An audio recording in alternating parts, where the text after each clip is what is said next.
The first poem is called Being a Mouse. A rodent's life is not an aspiration, it is a grant for life underground. I have been living as a mouse. This pronouncement surprised me. The room was full, yet empty of bodies with ears to hear the scrabbling. The timid air suffocated memory. I emerged with my hands, legs, and hair intact for a party.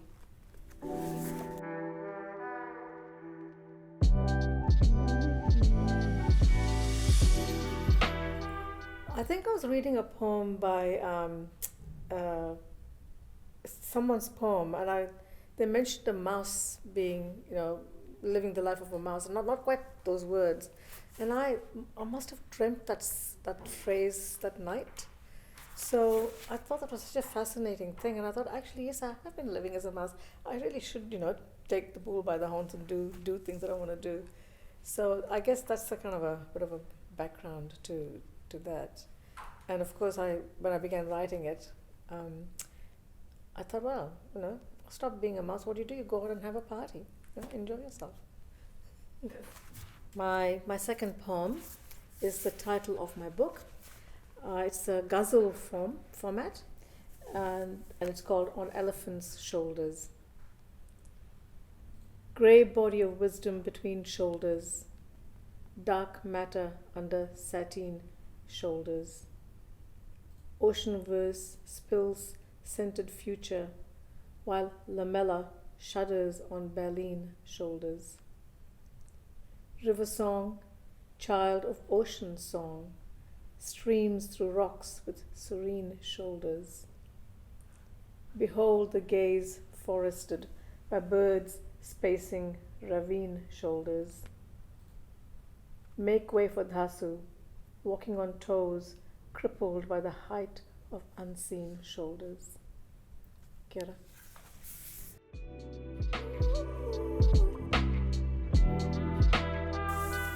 That's a great question. In our culture, the elephant is a quite a sacred animal, and we have we embody that sacredness through Lord Ganesha, who's the elephant-headed god, and you've probably seen images of that particular spirit, as I call it, and that spirit is the spirit that sort of the first spirit we evoke to calm the space, to bring a sense of goodness, peace, and we consider his spirit the thing that removes any barriers and constraints for anything that we do. So that spirit is the first thing, the universal spirit that we first evoke into the space when we do anything. And I suppose when I was growing up, it was a normal thing to do that. Even when you just get up in the morning, you think about this as because even before you start your day. So from that sort of a religious, philosophical stance, that idea is an important idea. And the second idea was around the fact that we all are all on shoulders of someone or something. And for me, my parents were the shoulders that brought me to this country. And their wisdom and their strength are all part of sort of embodied in the animal, the elephant. And I guess the third idea is around journeying. For the Maori or Tangata Whenua, the waka they use to come here is a sacred thing for them. They identify with it as part of the genealogy. So for me, I wanted to talk about how the Indian diaspora here has arrived in their own way, and so I embody that in the form of the elephant. So it's quite a complex kind of set of things that have made me think about it.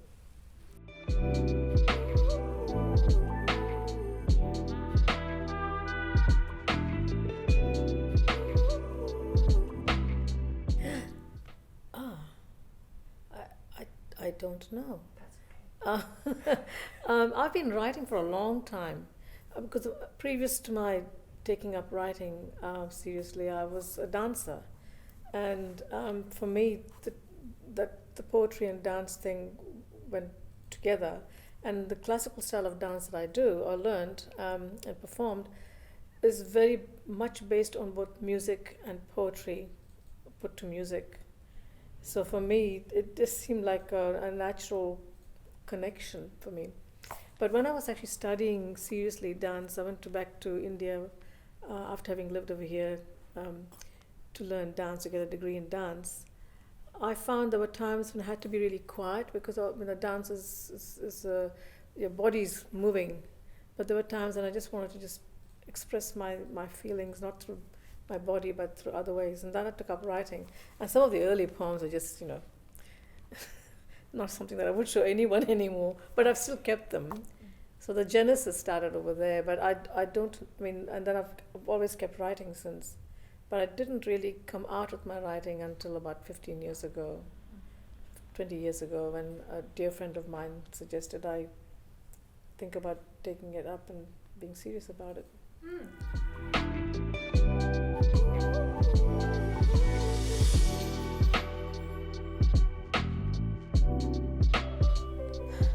I think I'm a visceral poet. I think I do feel it in my body. I dance.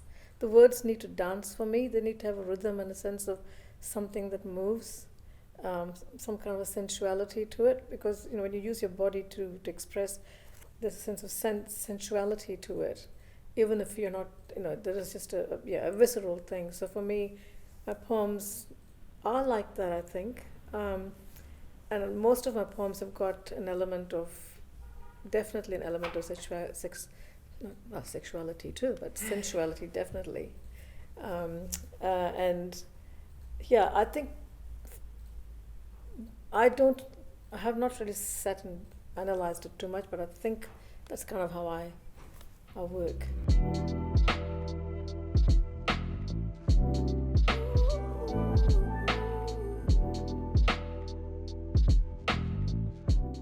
Yes, there was one that I actually didn't think it would get into the book. I put it in thinking, and fortunately, Mary McCallum, my publisher, liked it as well. But I didn't read it for you. But I don't even know whether I can pronounce the word. It's called I dreamt chiquezie. I think it's how it is you'd say.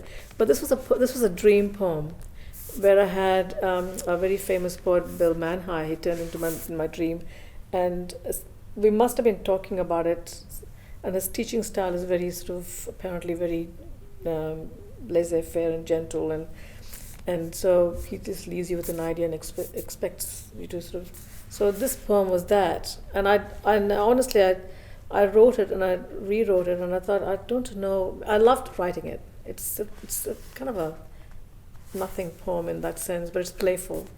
So that was a surprising one for me.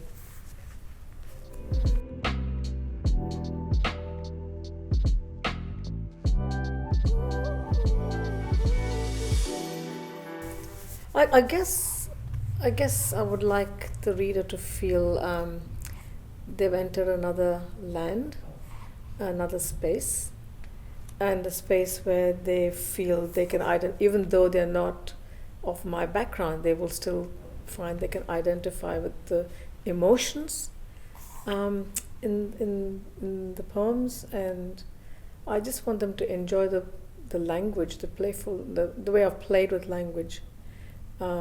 And I've tried, and I guess it's probably going to become the way I write.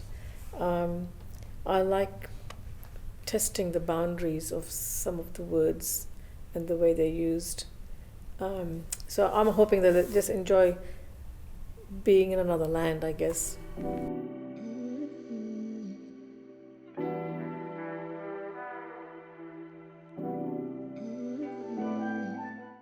I've made a list of them. They're huge. There's so many, but I thought I'll start with the the poets that I'm reading or have been reading lately, of Aotearoa, New Zealand. So I've thought about Christie's, is one of my favorite poets. Mary Creswell, who's part of the Meow Girls poetry group that I belong to. Greg O'Brien, Jenny Bonhold, Emma Neal, Magella Cullinan, who's this poet from Otago, Brian Turner from the South as well, Ruth Dallas, who's no longer with us, but she was the one who first introduced me to New Zealand poetry. Well, when she didn't personally, but it was the first poetry book that I ever bought was a Ruth Dallas book. So, I mean, I could go on. There's more that I probably haven't mentioned. Diana Hawken, Bill Manhire, you know, it could. But internationally, the people who've really sort of, I feel, I identify with and I try and emulate them, if I could use that word, are people like Sylvia Plath, Anne Carson, Elizabeth Bishop, James Galvin, and Wallace Stevens. I love Wallace Stevens. He's quite. I still find him difficult, but I still love him. And and I'm also look for writers who are thinking a little bit like me, who are of a different culture and live in a different culture. So Li Yang Li is a very favorite. He's an American writer of Chinese descent. Another one is Atsuro Riley, who's an American he's half Japanese and half American. Marianne Borush, another, I think she's, her extract is Eastern European.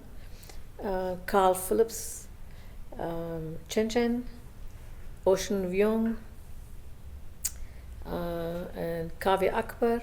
They're all the more recent people I've been reading, just to get a sense of how they feel, the kind of feelings that I feel when I read their poems, you know. So they're the more recent writers. So, I mean, that's just, I just pulled out some names, but there's a lot more that I have read and will keep reading.